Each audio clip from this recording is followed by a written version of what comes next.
कुरुंदवाड नगरपालिकेच्या निवडणुकीमध्ये प्रभाग क्रमांक 7 मधील भाजपचे उमेदवार दिग्विजय चव्हाण यांनी अंतिम टप्प्यात प्रचारात आघाडी घेतली आहे. खासदार धनंजय महाडिक, नामदार चंद्रकांत दादा पाटील यांच्या कॉर्नर सभेत युवा कार्यकर्ता म्हणून दिग्विजय चव्हाण यांना निवडून देण्याचं आवाहन केलं आहे. भाजप नेते डॉक्टर संजय पाटील यांनी दिग्विजय सारख्या तरुण तडफदार तसेच सामाजिक कार्याची आवड पाहून दिग्विजय यांना उमेदवारी दिली आहे. आज प्रभागात त्यांचे वातावरण पाहून उमेदवारी दिल्याचं सार्थ ठरतंय. एकंदरीत कोरोना महापुरामध्ये दिग्विजय यांचं भरीव काम आहे. तसेच दिग्विजयच्या पत्त्यावर पडणार आहे. राज्यात आणि केंद्रात भाजपची सत्ता आहे.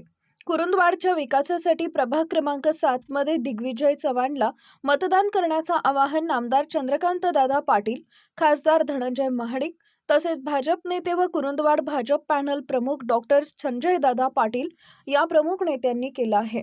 एकंदरीतच भाजपचा एकमेव उमेदवार प्रभाग क्रमांक 7 मध्ये असल्यामुळे दिग्विजय चव्हाणसाठी पोषक वातावरण निर्माण झालंय.